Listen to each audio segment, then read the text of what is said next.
Budget and National Planning, Dr. Shamsuna Ahmed, all members of our delegation,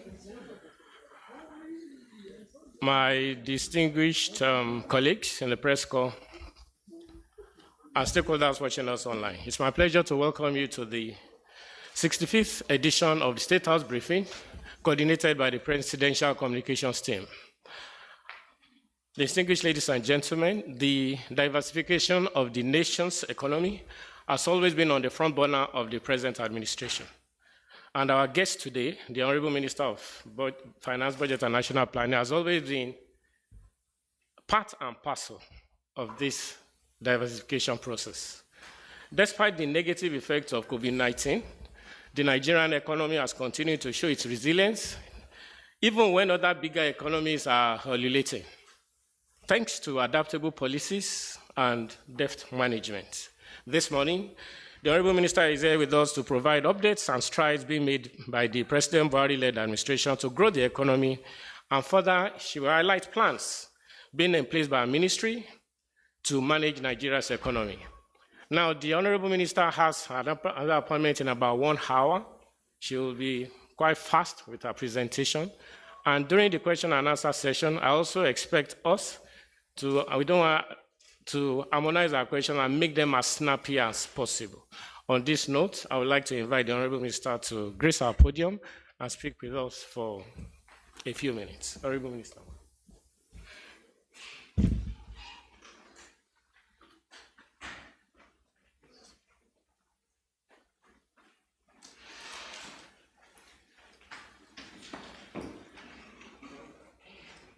So for the records, I'm only coming to the podium, not gracing the podium. Good morning, ladies and gentlemen. I'd like to start by introducing some of my colleagues that are here. The Minister of State Budget and National Planning will be here in a few minutes. Because of time, we decided to start. On the table behind me is the Permanent Secretary, Budget and Planning, DG Debt Management Office, DG Budget Office of the Federation, and on the second row here is DCG representing the CG Customs, Chief Commissioner of Insurance, Mr. Thomas, heading the Insurance Regulator, MD NDIC, Mr. Hassan Bello, MD Nexim, Secretary General of the Federation, and DG Securities and Exchange Commission. So we brought a different set of agencies so that some of the questions I may ask also can be taken by them if we are not able to address them. So good morning, ladies and gentlemen. Special recognition to Mr. Femi Adesina and Garba Shehu, as well as Sister Olga. Our presentation is on the screen, and I told that you'll be having a copy, so I will make sure that things that I know you're familiar with, I don't dwell too long on them, because you will have the opportunity to review them later in your own time. But I need to start by, next slide, please. So the outline of our presentation is to take you briefly through the contemporary trends, both global and domestic, and then some information on the Nigerian economy, the performance of the deliverables that have been assigned to us by Mr. President, and then our scorecard, and then we will close out the presentation.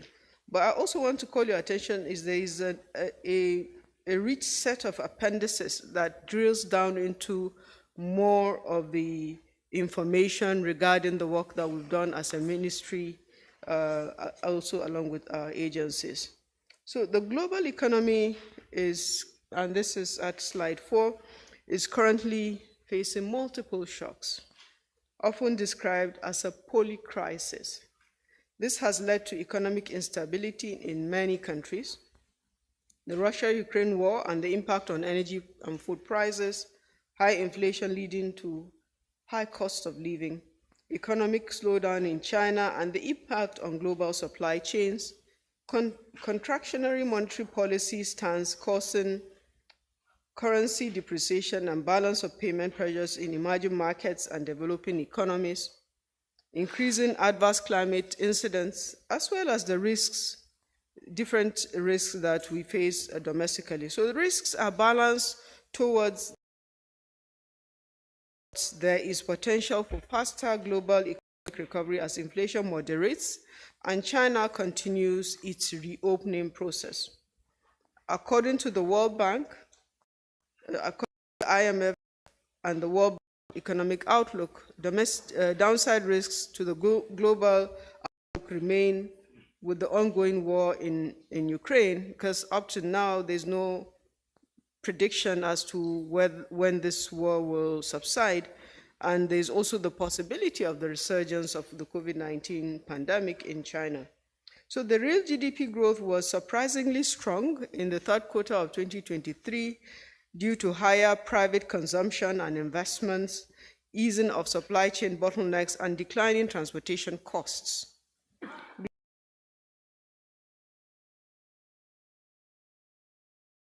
To 6.6% in 2023, and then further down to 4.3% in 2024. This is a positive trend, but still above the pre-pandemic levels of 2017 to 2019. The outlook for the global growth, on the other hand, to bottom out is expected to bottom out in 2023 and begins to decline to 2.9%. And for the full impact of monetary tightening on inflation and growth to materialize in 2024. So there's a declining trend in the global growth. For sub-Saharan Africa, the African GDP for 2023 is expected to remain moderate at 3.8% before it rises to 4.1%. So you note that the Africa is not the same trend as the global trend. The upward revision in the growth for 2023 compared to projections in October 2023 is due to the improvements in the security situation in the oil-producing sector in Nigeria. In December 2022, Nigeria's headline inflation will started to ease to 21.3%, compared to 21.5% in November 2022. However, the goal still remains that we are to work towards achieving a single-digit inflation in Nigeria. Like most economies across the world, the Nigerian economy is challenged on many fronts. Factors impacting the current economic situation are driven by an interplay of external as well as internal causes, which are manifesting in several ways. So there's a narrowed fiscal space due to lower than anticipated oil revenues and continued expenditure on fuel subsidy. There's also high inflation due to higher fuel prices, rising food import prices, as well as the impact on transportation costs, amongst other factors. The negative impact of insecurity on the domestic economy is also a major factor. There's increased likelihood of climate change events, such as the recent floods that we saw across the country, and the implications for lives and livelihoods and also for economic activity. Slowdown is also seen in foreign portfolio and direct investments due to flight to safety on the back of implementation of interest rate tightening by the U.S. Federal Reserve and to maintain price stability in the U.S. So as slide 8 is a report on the 2022 fiscal outcomes impacted by oil revenue performance, but you will also see that non-oil revenues have been on the rise. As at November 2022, aggregate federal government revenue was 6.5 trillion, and this is 67.8% of the target that we had set in the budget for 2022. The federal government share of oil revenues to fund the budget was 586.7 billion, representing 29.2% performance, while non-oil revenues totaling 2.09 trillion represents an outturn of 99.1% compared to the budget projection. Non-oil revenues continue to outperform oil revenues, with company income tax and value-added tax as the top performers, recording 129.8% and 93.3% of their respective targets. On the expenditure side, total expenditure to fund the 2022 budget as amended, and remember also that we had a supplementary budget, was estimated at 18.1 trillion naira. However, as at November 2022, spending fell short of the target by 22.6%. The implementation of the 2022 budget has been extended for the capital to 31st of March 2023. Expenditure outturns so far for 2022, 41% of the spending has been on debt service, 31% was utilized for personnel costs, including pensions, and 15% was released for capital investments.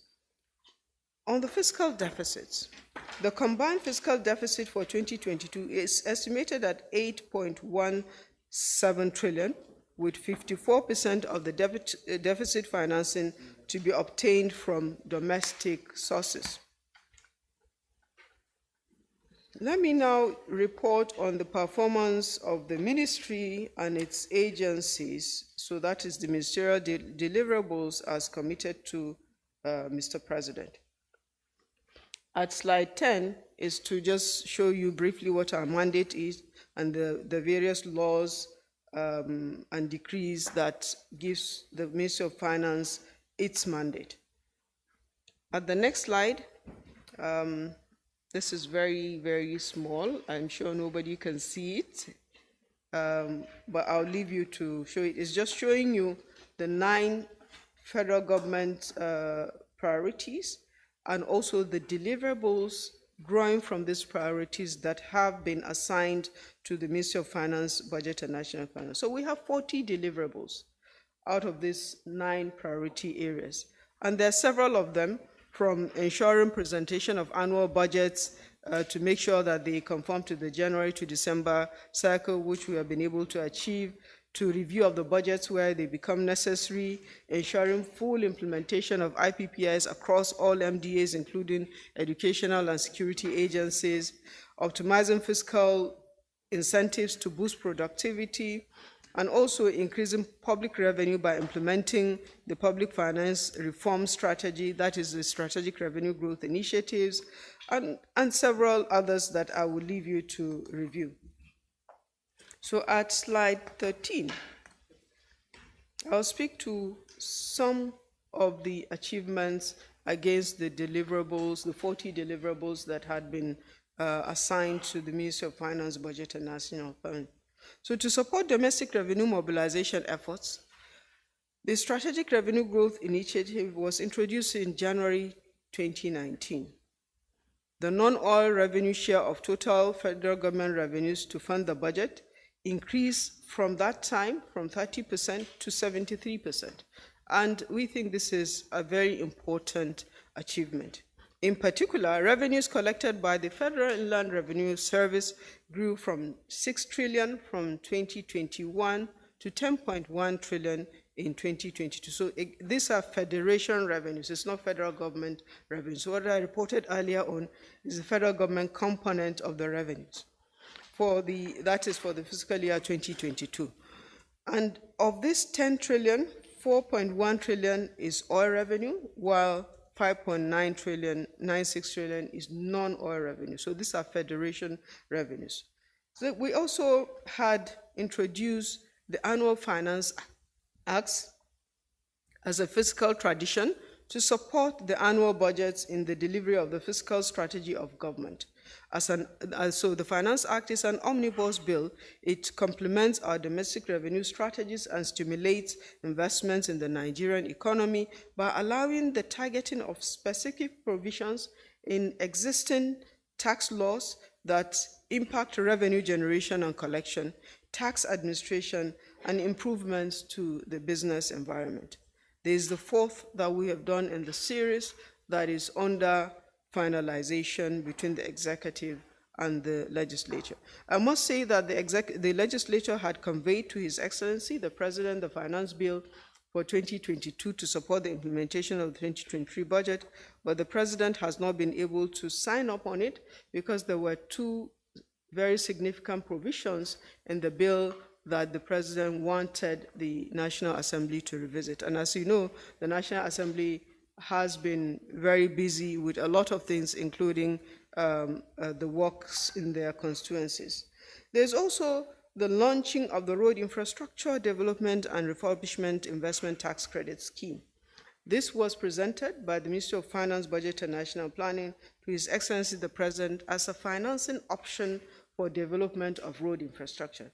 Again, this was launched in January 2019, and the idea is to leverage private sector capital and expertise to construct, repair, maintain critical road infrastructure in key economic corridors and industrial clusters in Nigeria. The President has so far approved 33 road projects covering a length of 1.5864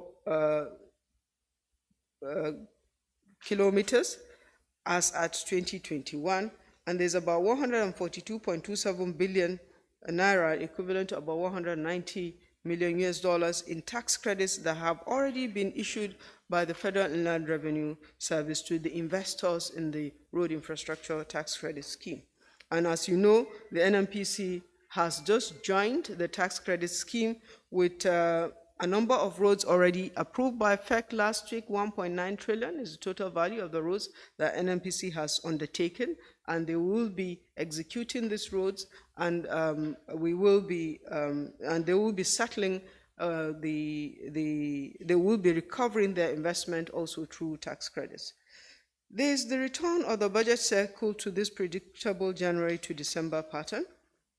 We also have improvement in the quality and the transparency of the budget process, resulting in Nigeria moving up 24 places in the Global Budget Transparency Index. Nigeria is one of the first countries to develop and launch an integrated national financing framework to strengthen the planning process and mobilize domestic and international financing for sustainable development goals and the national development plans. The management of Nigeria's external debt profile and all forms of external financing through operations of the Debt Management Office and the International Economic Relations Department, and issuance on the process of issuance of new bonds and introduction of electronic bond auction system are key achievements also of the Ministry of Finance, Budget and National Planning. There is also the restructuring of the Ministry of Finance Incorporated, which manages government-owned enterprises and government-linked enterprises to derive value creation from different asset classes or investments of the federal government. You recall that His Excellency the President launched the new MOFI yesterday. MOFI's current portfolio consists of 130 corporate entities valued at 19 trillion naira, so that's about 18.7, so 19 trillion naira. The goal in the next 10 years is to grow MOFI's assets under management to 100 trillion, that is equivalent to 232 million US dollars over a 10-year period. And also to drive a minimum annualized average return of 15%.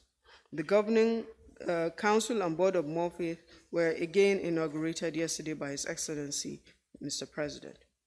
At slide 15, in respect of state finances and investments, the ministry has also facilitated the implementation of various federal government intervention schemes to support subnational governments. And this includes the facilitated federal government's intervention facilities for sectoral development in states such as the Commercial Agricultural Credit Scheme, the Health Care Support Facility, the Differentiated Cash Reserve Requirement Facility, and several bonds issuance programs specific to states. There's also the monitoring, evaluation, and implementation of all federally approved Federal Executive Council Ministerial Tenders Board capital projects of its agencies to improve transparency in the federal government. The ministry in collaboration with relevant stakeholders, worked in getting Mr. President to sign an Executive Order 001 on the ease of doing business to achieve reduction of the number of documentations required from 10 to 7 for exports and 14 to 8 for imports. So this was led by the Ministry of Industry, Trade and Investment, but because of the fiscal function of the ministry, we did this together. The ministry coordinates and aligns the operations of the banking and financial institutions by establishing financial relationships between the federal, states, and local governments, as well as the parastatals and the government-owned enterprises.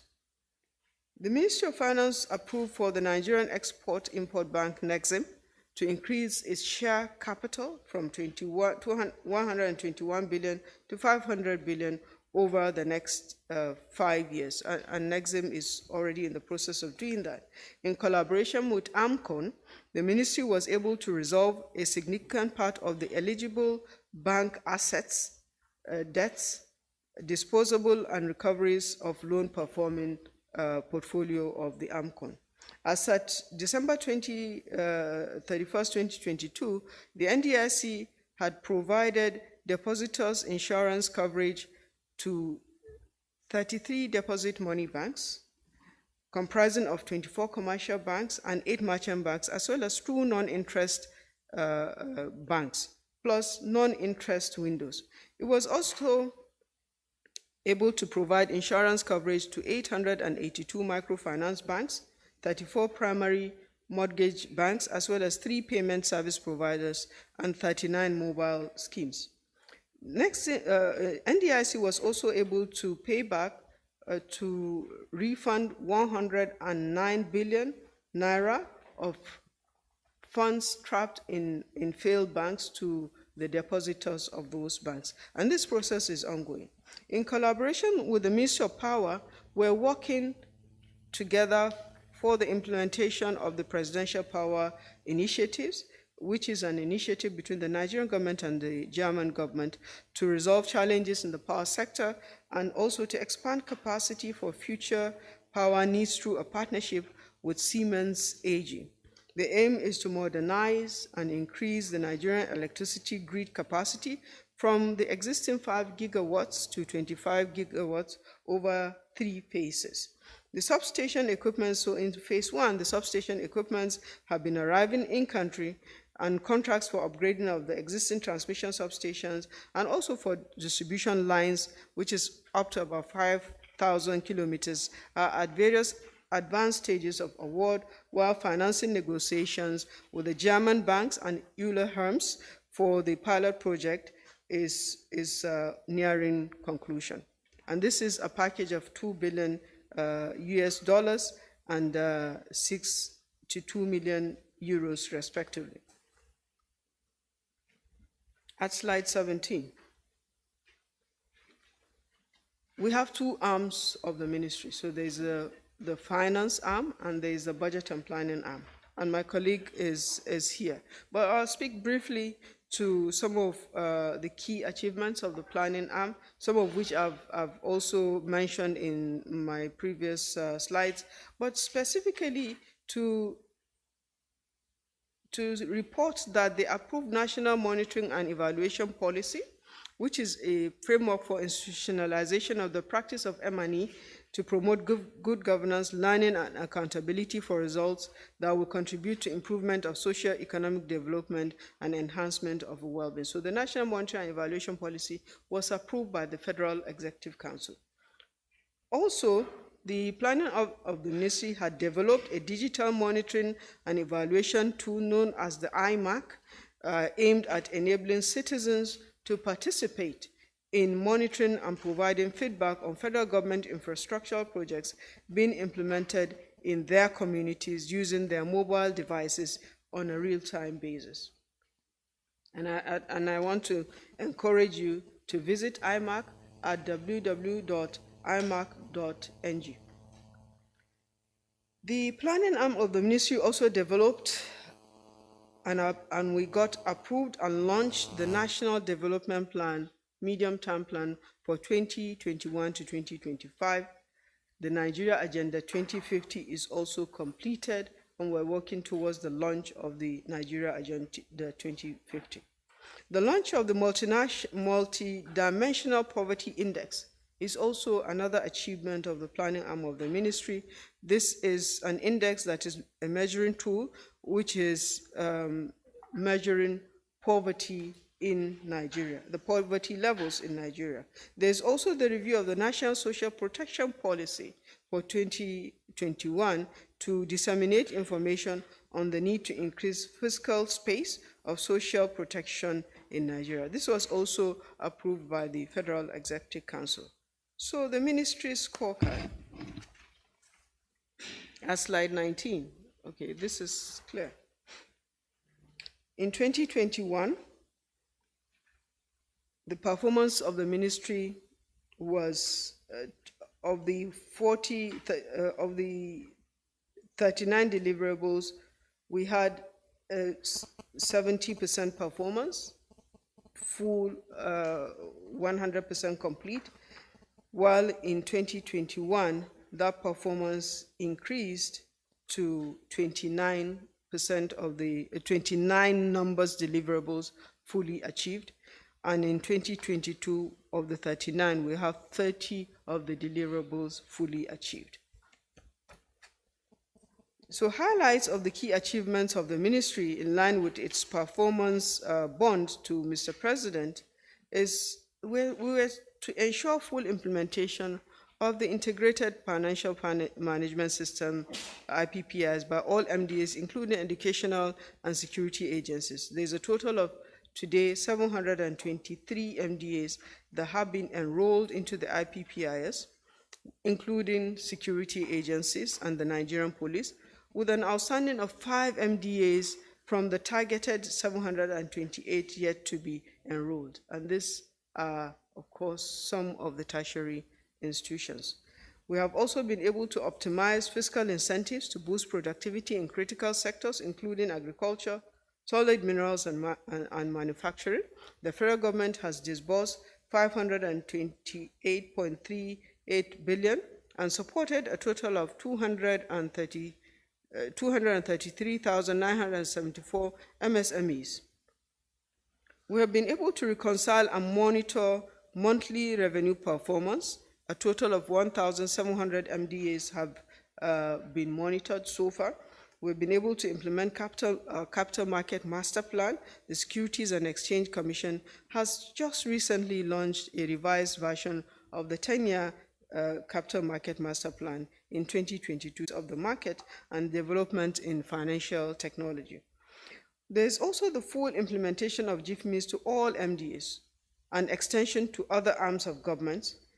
And this extension to the other arms of government includes extension to the armed forces and the intelligence community.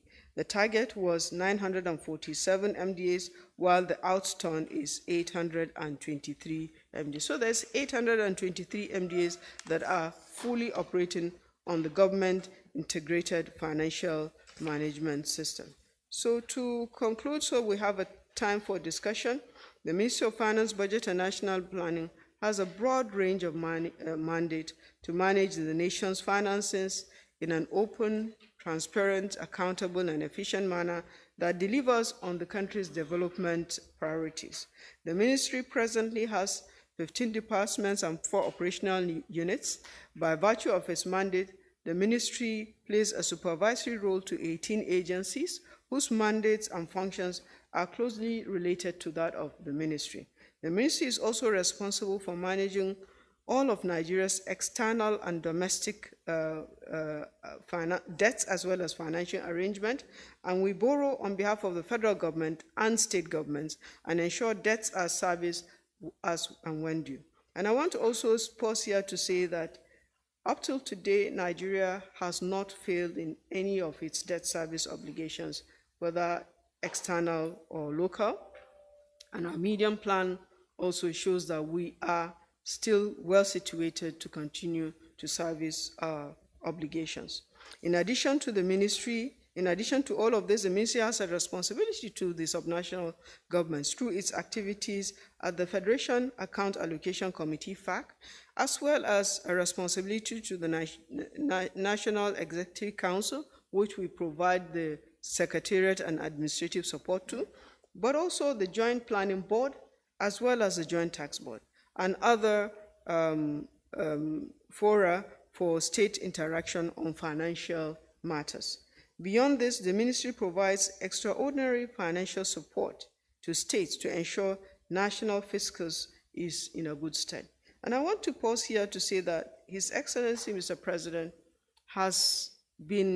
is also up to its responsibilities, and it has given and will continue to engage with all stakeholders in the delivery of its mandate. Again, as I said earlier on, there is a suite of annexures that will give you more details, and I hope you get a hold of a copy of our presentation for more in-depth review. Thank you very much.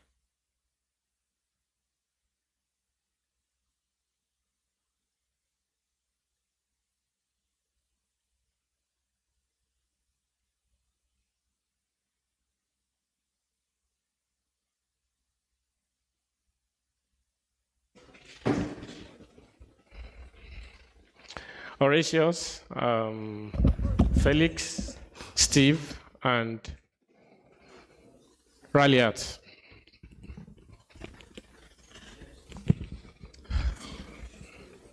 Yeah.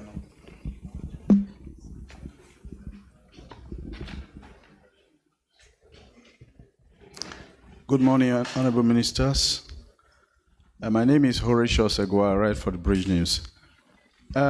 The Bridge News. My name is Horatius Egwa.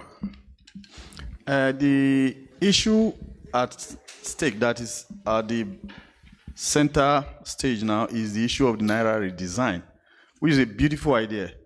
But unfortunately, I don't know whether you have gone to the banks, the queues. I was in the bank yesterday to take the small money I had. There was no money available. I went to the ATM, spent so many hours, I couldn't get one kobo. Is the government not worried that this beautiful program is causing untold hardship on the lives of Nigeria, especially in an election year? Thank you, ma'am.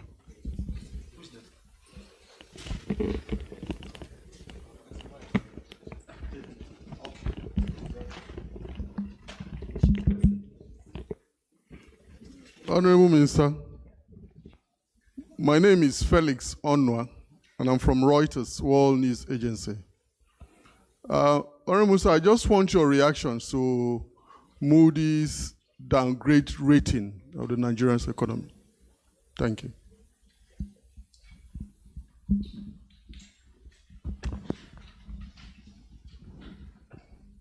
Good morning, Honorable Minister. My name is Stephen Angbalu. I write for the Punch newspapers. My question is about debt.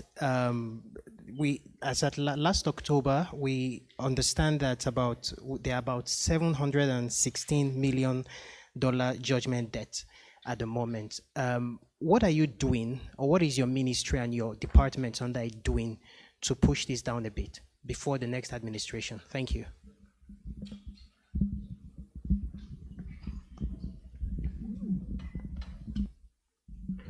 Good morning, Minister. My name is Raliat Adenekon from Classic FM and The Beat. My question has to do with generation of revenue. Raliat here.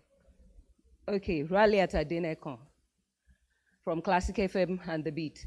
Has to do with tax waivers. The National Assembly, after the budget passage, actually raised concern about the revenue generation and tax waivers granted some companies especially. And they said they're going to look into the books of the ministry to ensure that companies undeserving of tax waivers are pulled out. What is the ministry actually doing to ensure the right people are given the tax waivers? And especially to small, medium enterprises, what package do you have to ameliorate the negative impact of the economy on small, medium, and enterprises in the country? And lastly, please, I would like to ask about luxury and property tax. Are you considering this particular form of revenue generation, especially with regards to so many buildings unoccupied in FCT and so many major cities? What are you doing about luxury tax and property tax? Thank you. As the Honorable Minister takes the question, please be guided. If you ask a second question, the Honorable Minister is at liberty whether to take it or not.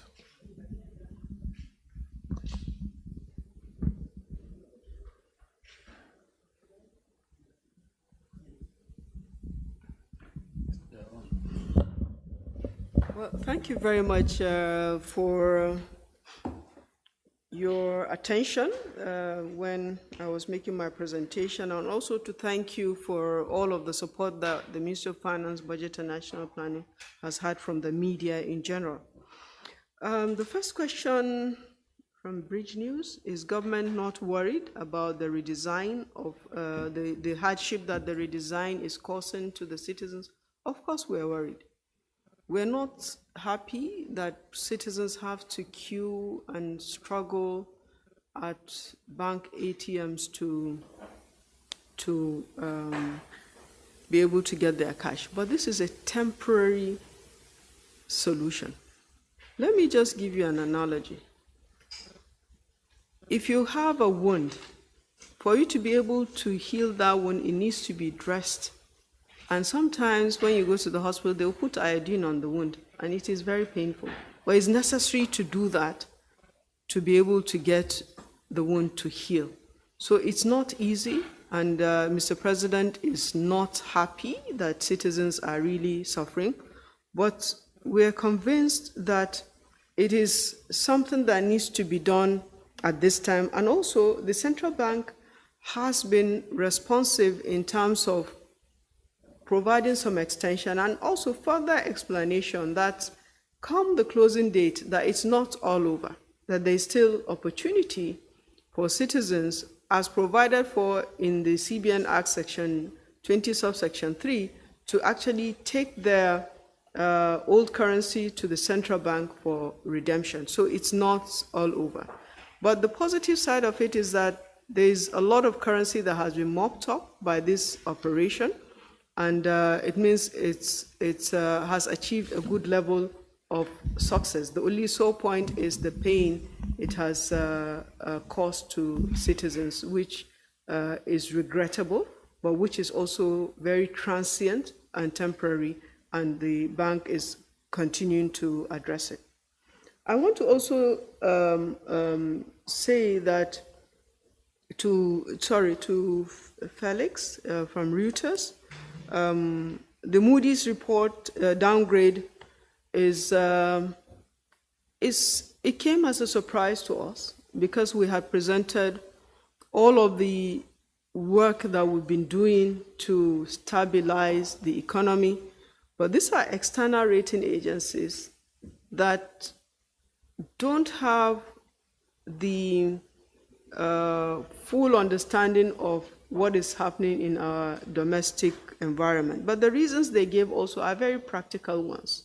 They said part of the reasons for this downgrade is, one, that even though oil production has been restored, that there's still a chance, a high risk that there could be a relapse to the production levels. Secondly, they also said that they are concerned that our debt service to revenue ratio is high, and even though their assessment is that we've been able to pay our debts, and even in the medium term, they have confirmed that we have the capacity to pay our debt, but that it is eating too much of our revenue, and they flagged that as a high risk. The third major reason they gave is that our management of foreign exchange is still quite problematic, in the sense that industry operating in our country are not able to get the FX requirements to meet their business needs. So these are practical things. we had explained to them what we are working on to be able to address each of these three pockets of major challenges that they reported on.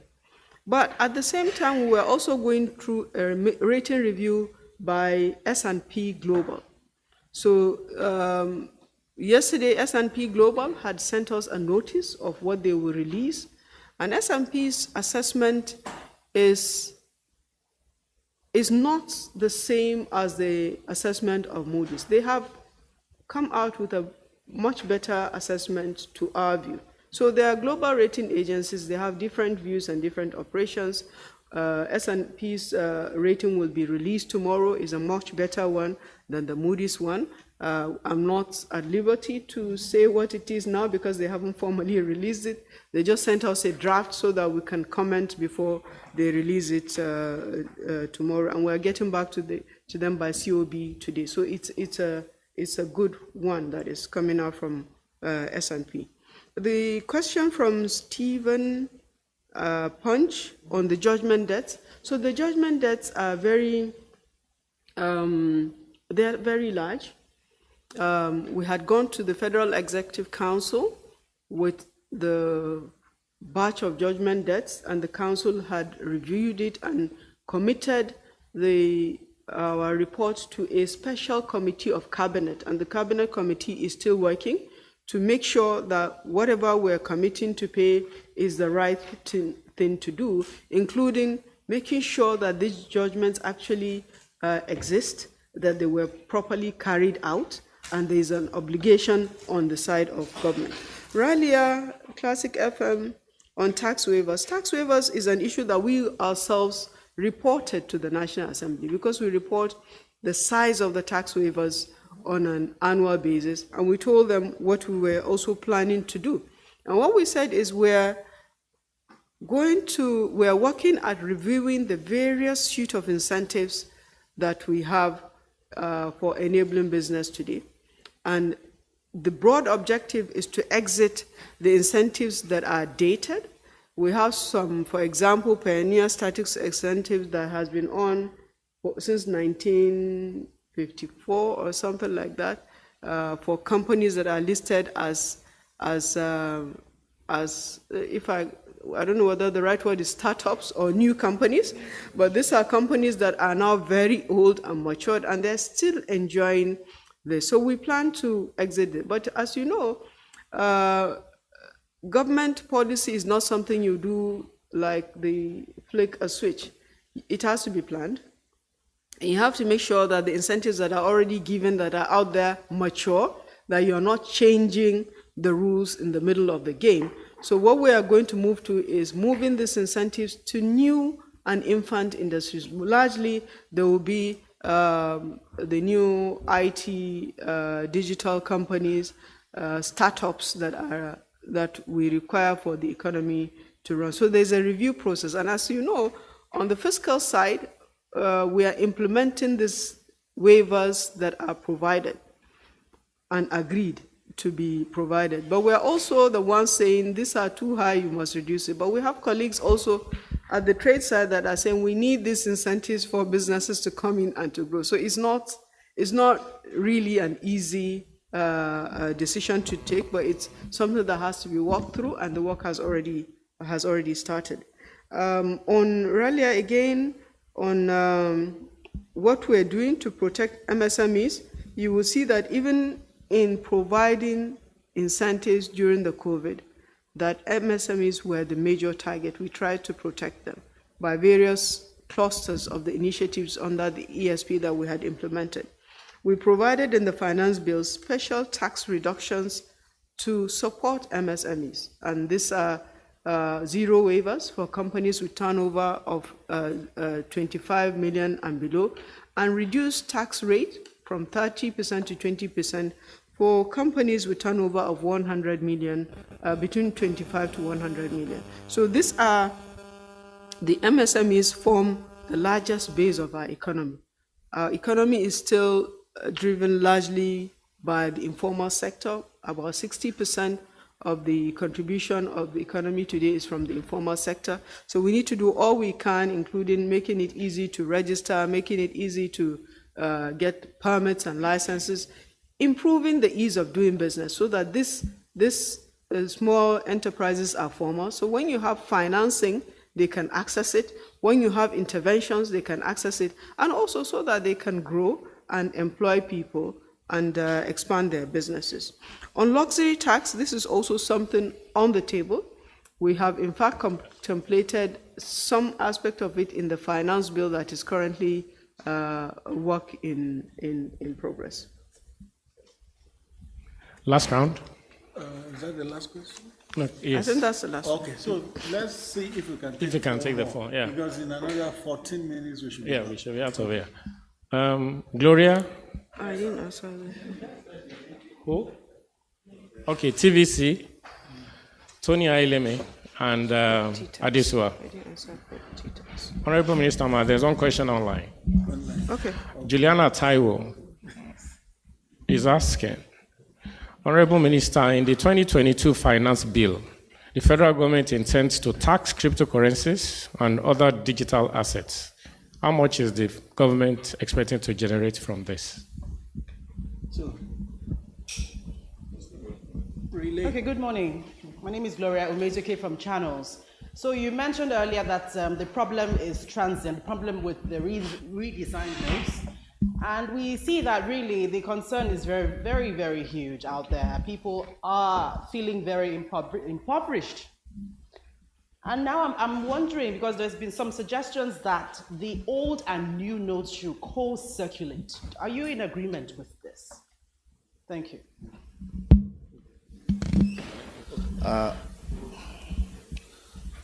Good morning, Honorable Minister. Good morning, everyone. My name is Femi Akonde from TVC News. Honorable Minister, I would like to know the level your ministry and indeed your office, the level of supervision you have over the activities or operations of the Central Bank of Nigeria, because there's an impression out there that to a large extent, your office and indeed the ministry is not very much involved, especially in the formulation of this kind of monetary policies that we have seen today that has inflicted so much hardship on Nigerians. And perhaps if your ministry was involved, there are some factors that you would have considered before allowing the CBN to take this kind of stance that doesn't seem to favor a lot of people. Thank you. Okay, thank you. Thank you. So, Honorable Minister, my name is Tony Aileme. I write for Business Day. Just yesterday, the President inaugurated the board of Minister of Finance and then gave a target of raising the national assets to 100 trillion. My question is this. Is it possible for you to give us insight into which national assets we are talking about? And then secondly, how are you going to manage the fallout? No, it's the same question, sir. How are you going to manage the fallout if there are disagreements between the organizations that are currently managing these assets now and the board that has just been inaugurated? Thank you.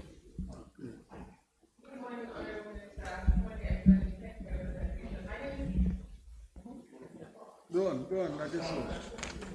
My name is Adesso and I work with Arise News.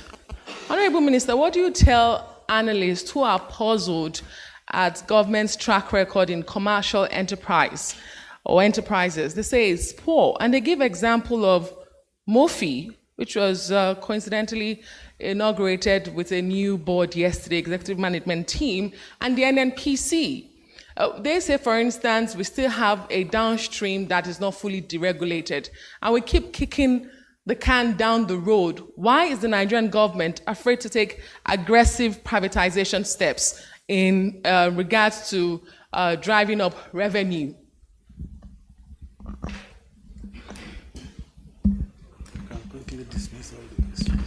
No, I can. It seems as if I didn't address the question of Classic FM on property taxes. Property taxes are within the purview of states and the FCT, so it's not within the purview of the federal government. So just for your information. And then on whether the old notes and the new notes should coexist, the monetary authorities will be in the best position to make that decision. And to also answer Femi Akonde from TVC, the Ministry of Finance is represented by the Permanent Secretary of Finance on the board of the Central Bank. But the board of the Central Bank was not in place between April to until I think it's about just 1 month or so ago that the board was put back in place. So the board has started working now. So the supervisory function that we have is being able to be part of the board of the Central Bank and also part of the Monetary Policy Committee of the Central Bank. The Central Bank Act does provide it some level of independence, but that independence is also subject to the supervision of the board of the Central Bank. So now there's a board in place. Before, the board was not in place. Murphy on raising the assets and how do we manage the fallouts if there are disagreements. So what type of assets do we have in Murphy? Ministry of Finance Incorporated is the owner of all federal government investments, and that's by law. So whether it is rail lines or airports or seaports or buildings, landed property, investments in commercial enterprises, investments in NMPC, is the Ministry of Finance Incorporated that is the shareholder. Murphy used to be an active shareholder, but over time it lost steam and became very passive, and that's the reason for the reform that the President launched yesterday. We've done a 1-year work process to turn around Murphy into a world-class investment company. And if you review the kind of selection of members that we have at the board, and the management of Murphy, and also that the President has approved that it's removed completely from the Federal Service, you will know that this 100 trillion target is possible to attain. So we did a ballpark assessment, and this is not a detailed review. The current assets under management of Murphy is about 18.7 trillion, so approximately about 19 trillion naira. But when we value these assets and bring them to current valuation, it will be much larger than this. There will be some assets that we'll need to maybe dispose of, some that we will need to re-engineer, and some we will need to reinvest in. Only a few of the assets that Murphy has ownership in are actually delivering returns, as in paying dividends to the federal government to fund the budget of the federal government. So this is the assignment, and the President was very clear in his directive yesterday at the launch of Murphy, and we're very confident that everything we need to do has been put in place. The foundational work has been done for Murphy to be able to grow its assets under management, providing superior returns for the benefit of the citizens of Nigeria. And also, if there are fallouts, you notice that it wasn't just a board that was constituted. There was also a governing council that has the President as the chair, with the Minister of Finance, Budget and National Planning, and other ministers whose contribution to the current, whose agencies' contribution to the current portfolio are large. So it might also be expanded. And the reason is for the council to have a high-level oversight over the whole of the Murphy process, looking into what the board is doing, the board reporting to the council, ensuring that the priorities of government are always also in the front burner of the organization. So whenever there's conflict, there's a council that can resolve any such conflict if the board is not able to handle it. Adesua Arise News is puzzled at government's track record in commercial again, that's why Murphy is being reformed, because we acknowledge that government has not performed well in terms of its investments. And for NMPC, in addition to the fact that Murphy now currently holds 50% of NMPC, the NMPC itself has transited to NMPC Limited, is now guided by the rules of KAMA, and also is set by part of the requirements of the PIA to become listed in the Nigerian Stock Exchange. And there's a lot of rigor that a company needs to go through to meet the requirements of being listed in the Nigerian Stock Exchange. So we're looking forward to a better and superior performance from the NNPC Limited itself. Time.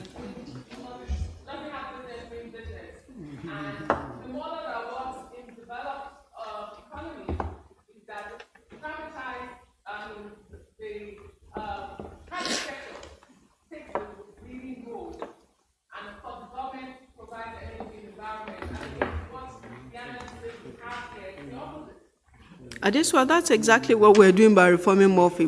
Government is set to step back and take a policy and supervisory role.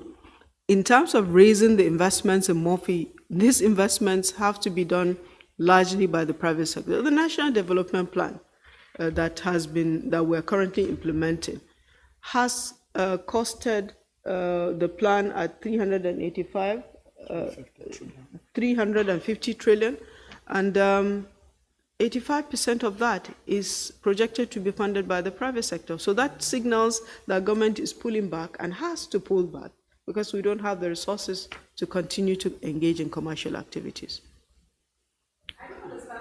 I like to ask. You want to? Okay. Are you done now? Have you answered all the questions? I think so. No. Out of time. Let's. You have answered all. Yes, I wanted whether the HM wants to say a word. Oh, okay. On the national plan and the monitoring. Just. Okay. Okay, thank you very much. HM wants me to speak a little bit around the National Development Plan 2021 to 2025. Like you know, this National Development Plan is a different plan from the previous ones that we have had. And what makes it different? It is the process that it has gone through in its development. It's been an inclusive plan, participatory, with serious involvement from the subnational government, the private sector, the civil society organizations. And in fact, no one was clearly left behind in the process of developing the National Development Plan. But like she said, this plan envisages that the private sector drives the economy. And that is why there's been a lot of attention, and for the first time we developed a volume 3 of the plan to look at the legislative imperatives. That is, what laws do we have that are militating against the private sector from performing? Are there policies that we have that militate against their performance? So we have reviewed our laws and found that 18 of those laws and 10 policies are bottlenecks for the implementation of the plan. And so a committee has already been set up to look at how to review those laws and repeal the laws and work on the policies to ensure the ease of doing business by the organized private sector. And government is really very serious about this. One of the things that this plan has also done is having a volume 2, which is the prioritized projects that have been costed, and it's about 350 trillion. That requires to be done, especially to fill the infrastructure gap which we currently have. The infrastructure master plan clearly states that we have a gap of about $2.3 trillion to fill in the next 23 years. And so it is very important that the private sector drives, and that's why we have had that volume 2 done, which will show the private sector the projects the government is committed to doing.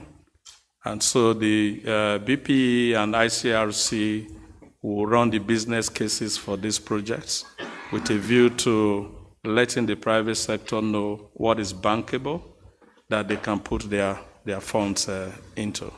And so the government will take on the projects that are less bankable, for which there are no financial returns, but they are social returns. Thank you very much. It seems as if I omitted the question on the cryptocurrency. And also, I saw Gloria vigorously waving her hand. Gloria, I had responded to say that you said, why should the old and the new notes exist together? Interesting question. And my response was that that would be a monetary policy decision. And I'm sure the CBN is considering it because there has been several questions being asked in that regard. So,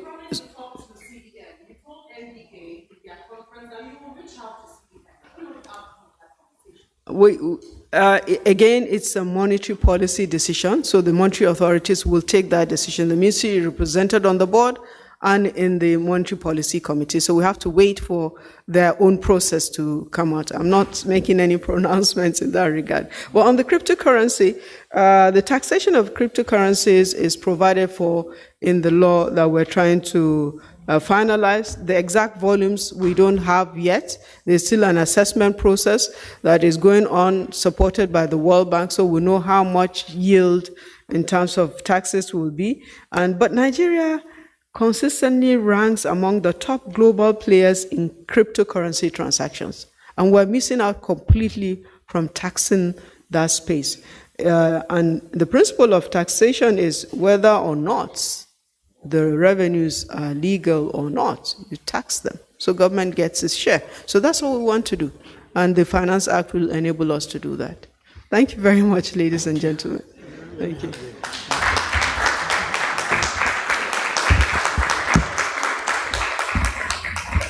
Well, thank you very much, distinguished ladies and gentlemen. I'm sure you agree with me that on such a day, we should have had all the time we require to interrogate these issues. But the president has a 12 o'clock event and we are running late for it already. My responsibility now is just to say thank you to everyone, the Honorable Minister, the Minister of State, Budget and National Planning, Mr. Ben Akwabweze, the DG, the Permanent Secretary, Budget and Planning, Mr. Nebulisa Anako, Ms. Patience Oneha, DGDMO, Prince Adeyemi Adeniro, Statistician General of the Federation, representatives of the Customs CG, Mr. Bello Azan, MDNIC, Mr. Yuguda Lamido, DG SEC, Mr. Abba Bello, MD Nexim Bank, Mr. Thomas Olorundare, Honorable Commissioner NICAM, Mr. Elisha Fafumi, DNBS, Mrs. Philomena Mowete, D-Info, Mrs. Grace Ogbonna, D-ERPM, Barrister Abdullahi Umar, D-Legal, D.A. Abubakar, D.D. of the Ministry, Mr. Zainab, Miss Zainab Muazu, S.A. Admin, then Ms. Olayinka Babalola, S.A., Mr. Yunus Atanko, S.A. Media, Mr. Aisha Ogekuta, S.A. Digital Communication, Barrister Abdulkwari Bello, S.A. Legal, Mr. Idris Giwa, S.A. PAMSEC, and Mrs. Halima Dalhatu, the PA to the ministry and the minister. We want to thank you. We want to thank members of the media for coming to cover this week after week. We also thank members of the presidential communication team who have put this together. Thank you very much. Enjoy the rest of the day. God bless.